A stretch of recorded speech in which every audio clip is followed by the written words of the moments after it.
kagabi, nagpamalas ng matinding singing power ang grupo ng powerhouse vocalist. Kaya join na lang kayo! And we'll have a good time!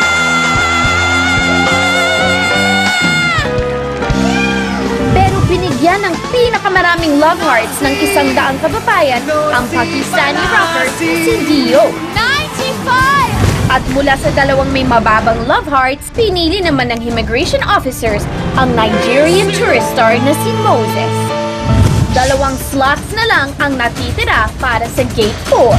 At ngayong gabi, ang powerhouse balladeers naman ng I Love OPM ang maghaharap. Naisa, Fatin, at Gina. Ano-ano kaya ang natutunan nila sa karaoke bonding session kasama ang immigration officer? Daw meron kang gustong i-memorize, yung lyrics na yun, i-print mo. Kasi tutulog mo daw na ganyan buong gabi. Ang may malinis na kalooban, walang kinakatakot-katakatakatong. Yeah!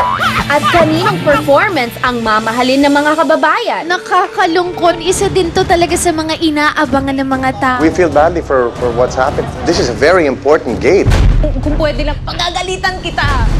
Abangan ang mas exciting na kaganapan dito sa I Love OPM The Kababayan Bump-Off. Susunod, silipin naman natin ang ilang nakakatuwang moments mula sa karaoke sessions ng immigration officers.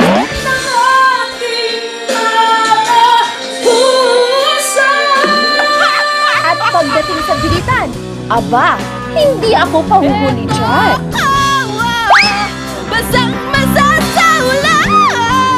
At abangan kung makakakanta pa si Gina sa pagbabalik ng I Love OPM. Habang kampanting nakaupo si Fatin, si Gina na may kinakausap ng I Love OPM staff sa kanyang kalagayan. Makakanta pa kaya siya sa I Love OPM stage? At habang hinihintay maayos ang sitwasyon ni Gina, silipin muna natin ang ibang masasayang never-before-seen karaoke sessions ng immigration officers at tourist stars. Sabihin mo nga yung tongue twister na kalabaw na nangangalabukab sa pinangangalabukaban, kakakalabukab lamang nangangalabukab na naman. Nahimatay na siya, nag-walk out na, ayaw na, I quit! Okay, I could fry an egg out of my head right now. Pinawisan na siya. Say, Nangangalabukab. labukab. Ah, ang galing mo! Si Kuya Martin hindi nasabi yan. This is a box of sayings or salawikain. Okay. Ang may malinis na kalooban, walang kinakatakot-katakatakatong. Yeah! Walang kinakatakatuwa-katang-takong. Yeah! Ang may malinis na kalooban, walang kinakatakatutan. Ang may malinis na kalooban, walang kinakatakutan. At kung nasabi na ni Judge Martin ang salitang kinakatakutan, walang takot naman nagpasample ng Beat It si Judge Lani sa harap ng tourist stars.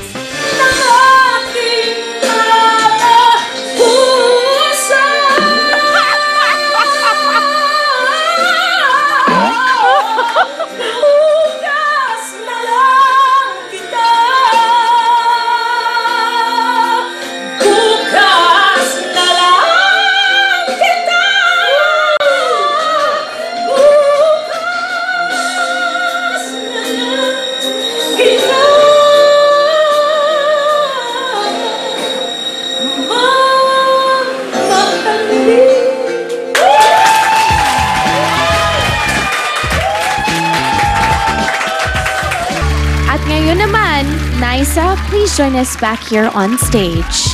Fatin, may you also join us here? Alam natin lahat na hindi na makakasali o makakatuloy na si Gina sa ating Gate 4. Ang ibig sabihin nun, Naisa and Fatin, pasok na kayo sa Gate 4 at magpapatuloy ang journey niyo dito sa I Love OPM. Congratulations sa inyong dalawa at makakasama nyo ang iba pang tourist stars. Mga kababayan, please welcome Ryan from USA,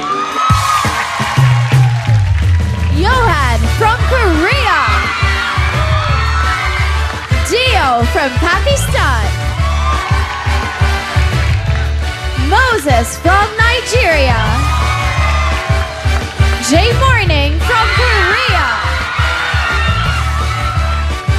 DVD from Korea, Nigeria, and Australia. Mga kababayan, please welcome your top 8 tourist stars.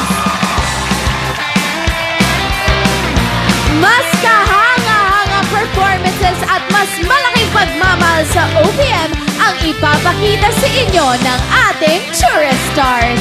Kaya tutok lang dito sa programang kinikilala ang kwento ng dayuhan sa awit ng ating bayan. I love OPM! Next week, kumpleto na ang 8 tourist stars na maglalaban-laban sa 2-part semifinals ng I Love OPM, ang Gate 4, The Takeoff. At bilang paghahanda, tinulungan sila ng 2 homegrown OPM icons, Eric Santos at Yen Constantino. Araw-araw maghihintay. Nakukulangan ako sa dynamics. Guys, hustisya. Ano to? Kunyari ako yung girl. You're married though, so it's gonna be... Oh, it's okay. My husband is very nice. So, huwag ka mag-hold back. Oh, kailangan parang si Dragon Ball Z, yung Super Saiyan. Sino kaya ang 4 na tourist stars na aabot sa grand destination ang live finale sa Resorts World Manila? Level up performances at samot-saring sorpresa. Abangan ang lahat ng yan next week sa I Love OPM.